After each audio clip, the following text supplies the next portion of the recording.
Please complete करू द्या. माझं झालं की नंतर बोला. हां, मला एकच प्रश्न विचारायचा आहे. या लक्षवेधीमध्ये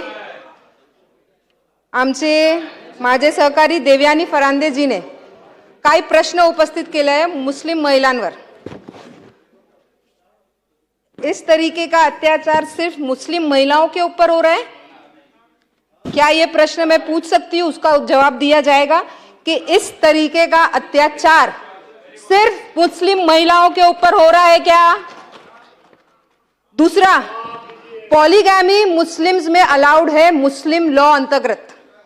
पाकिस्तान ने कुछ नया नहीं किया है. पाकिस्तान ने मुस्लिम लॉ जो हमारा कुरान जो कहता है उसको इम्प्लीमेंट किया है, और वही अगर इधर भी इम्प्लीमेंट किया जाएगा तो हम में से किसी को भी इस्लाम के में जो भी कुरान बोलता है वो हम फॉलो करते हैं. अगर कुरान में कोई चीज कही गई है उसको फॉलो करने के लिए अगर इम्प्लीमेंटेशन पाकिस्तान ने लाया है तो भारत देश भी लाए, और हम इसकी मांग करते हैं. दूसरा, ट्रिपल तलाक जो है, आज भी मैं कहना चाहूंगी तलाक के कई फॉर्म्स होते हैं. तो तलाक़े हसन, तलाक़े एहसन और तलाक़े बिद्दत. तलाक़े हसन, तलाक़े एहसान, ये जो दो तलाक है ये हम फॉलो करते हैं.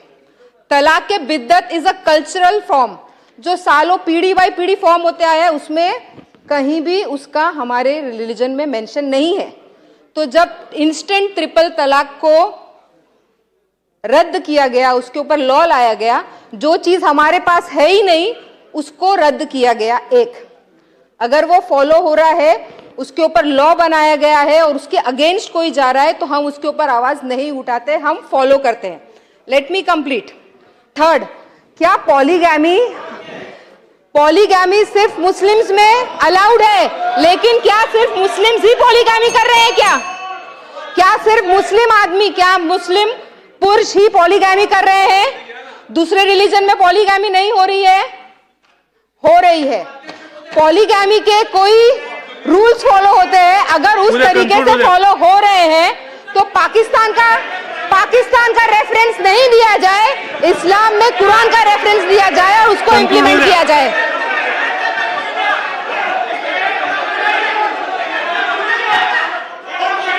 पॉलीगैमी सिर्फ मुस्लिम्स में नहीं हो रहा है.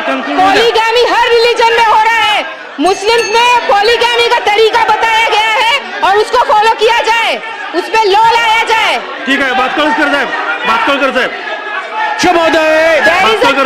अध्यक्ष महोदय, लक्षवेधी ट्रिपल तलाकचा कायद्याची अंमलबजावणी योग्य पद्धतीने होते की नाही याच्याकरता ही लक्षवेधी आहे.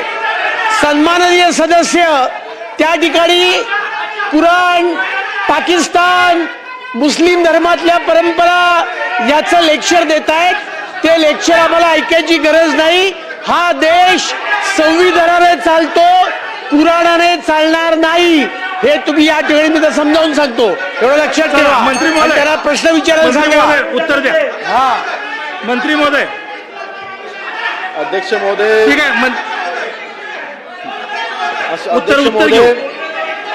आवाड साहेब उत्तर घेऊया. उत्तर घ्या. उत्तर घेऊ. अध्यक्ष महोदय, सन्माननीय सदस्य सनाताई मलिक यांनी एक मिनिट जाधव साहेब, एक मिनिट. प्रश्नांचा इथे त्यांनी जिथे प्रश्न विचारले असताना मी पहिल्यांदा सन्माननीय सदस्य सनाताई मलिक यांचं अभिनंदन करतो, त्यांचे आभार मानतो. ज्या कायद्यामध्ये आपण तरतुदी करायचा आपण इथे विचार करतोय त्या बाबतीमध्ये त्यांनी सकारात्मक भूमिका इथे मांडलेली आहे असं म्हणायला हरकत नाही. फक्त त्यांचं म्हणणं एवढंच आहे की ज्या खरं तर आपलं हे विधिमंडळ संविधानाने चालतं, आपला हा देश संविधानाने चालतो.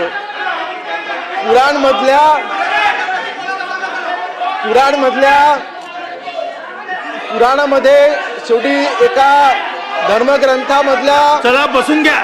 तिथे बाबीन बघून त्याच्या असलमभाई, आधारे आपण कायदा असलमभाई तयार करा, बसा, असं बसून करता घ्या. येत नाही. एकंदरीत राणे सगळ्या साहेब बसा. धर्माचा बसा, उद्या उत्तर तिथे उद्या उत्तर सन्मान झाल्यानंतर केला गेला परत पाहिजे. कुठल्याही धर्माचा अपमान होता कामा नये, ही जबाबदारी कुठल्याही उत्तर सरकारची उद्या असते. बसा. मी आपल्याबरोबर नक्कीच सांगेन, मी पुन्हा एकदा सनातनना आश्वासित करू इच्छितो की त्यांनी फक्त कायद्याची अंमलबजावणी करत असताना ज्या तरतुदी पुराणामध्ये आहेत त्या आधारे तुम्ही करा असं त्यांची मागणी आहे, बरोबर की नाही. आणि म्हणून अध्यक्ष महोदय, आपण मगाशी मी जो उल्लेख केला, मग सन्माननीय सदस्या देवयानीताई फरांदे यांनी जो उल्लेख केला किंवा त्यांनी जी मागणी केली, मी आवर्जून सांगेन की ट्रिपल तलाकच्या बाबतीमध्ये आता त्यांनी जो प्रश्न इथे विचारलेला आहे या लक्षवेधीमध्ये, त्यांचा असा प्रश्न आला सनातनी मलिक यांचा की हा प्रश्न काय फक्त एकाच धर्मापुरता सीमित आहे का. तर मी आजपर्यंत आता गेली 1.5 वर्ष मनीषाताई बसा. गृहराज्यमंत्री उत्तर म्हणून उद्या, काम उत्तर पाहतोय. उद्या. माझ्या नजरेस तरी ट्रिपल तलाकच्या तक्रारी अन्य कुठल्या धर्मपंथीयांच्या मार्फत आलेल्या माझ्या निदर्शनास आलेल्या नाहीत. कारण ट्रिपल तलाक ही पद्धती ही काही विशिष्ट समाजामध्ये आहे, धर्मामध्ये आहे, म्हणून तिकडनं त्या तक्रारी येत आहेत. परंतु कायदा तयार करत असताना आपण कुठल्याही एका विशिष्ट धर्मपंथीयांसाठी आपण किंवा त्यांच्या बाबतीत आपण कायदा तयार करत नाही, तो सगळ्यांना लागू होतो.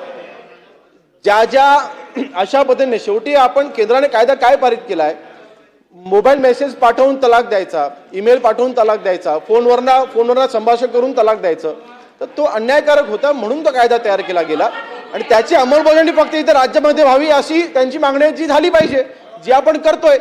नंबर 1. नंबर 2, आपण जो इथे उल्लेख केला की पॉलिगामी ही अन्य धर्मपंथीयांमध्ये देखील होते असं कदाचित आपलं तिथे म्हणणं आहे. परंतु पॉलिगामीच्या बाबतीत मी असंच म्हटलेलं आहे की शेवटी मल्टिपल मॅरेजेस करण्याची परवानगी आता ही कुठल्या धर्मामध्ये आहे, त्या समाजामध्ये आहे, त्या खोलात मला जायचं नाही. परंतु ज्या वेळेस UCC जेव्हा लागू होईल, UCC लागू झाल्याच्या नंतर तो कायदा देशामधल्या प्रत्येक नागरिकाला लागू होणार आहे. तो कुठल्या एका धर्मासाठी, एका समाजासाठी, तो कुठल्या एका धर्माकरता किंवा समाजापुरता नाहीये, सीमित नाहीये. म्हणून मला वाटतं आपण निश्चिंत राहावं. सनातनी आपल्याला आश्वासित करतो, कुठल्याही एका धर्माला तिथे, कुठल्याही एका धर्मपंथीयांना तिथे टार्गेट करण्यासाठी आपण ही कायद्याची अंमलबजावणी करत नाही आहोत. हा कायदा जेव्हा केव्हा लागू होईल त्यावेळेस हा सगळ्यांनाच लागू होईल. रईसभाई बोला. मला पाटील अध्यक्ष साहेब. महोदय हे निदर्शनाला आणायचं होतं. ताई 2 मिनिटं, ताई 2 उद्या मिनिटं, उद्या चर्चा करू ताई, बसा. चर्चा ताई 2 करू, मिनिटं, बसा. ताई 2 मिनिटं माझ्यानंतर पाटील साहेब आपण बोला. माझी विनंती आहे, पाटील साहेब आपण मला बोला. संधी मिळाली आहे. मला तुम्ही या लक्षवेधीच्या मालकच आहात, पण माझ्या नंतर बोला. अध्यक्ष महोदय, मी सुरुवातीला अध्यक्ष महोदय, मी बोलायला लागले. लक्षवेधी स्वीकारण्याच्या वर देखील माझे मत मांडलेलं होतं. अध्यक्ष महोदय, अशा सेन्सिटिव्ह इश्यूजवर खरं म्हणजे अध्यक्षांनी मंत्री महोदयांना, सदस्यांना दालनात बोलून चर्चा करायला पाहिजे होती. ठीक आहे, सन्माननीय सना मलिक ज्यावेळी या ठिकाणी बोलत होत्या त्यावेळी त्यांचं म्हणणं पूर्ण व्हायला पाहिजे होतं. त्यांना अडवून आता अध्यक्ष महोदय मंत्री महोदयांना उत्तर द्यायला सांगितलं, कारण गोंधळ सुरू झाला. सना मलिक या अतिशय स्पष्टपणाने मतं मांडत होत्या. त्यामुळं आपल्या मतं आवडत अगर न आवडत, मतं आवडत अगर न आवडत, आपण त्याच्यावरती चर्चा मतं करतोय. आवडत अगर न आवडत, या सभागृहाची प्रथा परंपरा आहे. कुणी काही मतं मांडली तर ती ऐकून घ्यायची आणि त्याच्यावर उत्तर द्यायचा अधिकार मंत्री महोदयांच्याकडे असताना सना मलिक यांना अडवणं योग्य नव्हतं. मी सना मलिकांना समर्थन देतो. त्यांचं काय म्हणणं आहे ते पुन्हा आपण ऐकून घ्यावं. ठीक आहे, मनीषाताई. अध्यक्ष महोदय, मनीषाताई होऊ दे. 3 तलाकच्या अध्यक्ष महोदय, बसा. अध्यक्ष महोदय,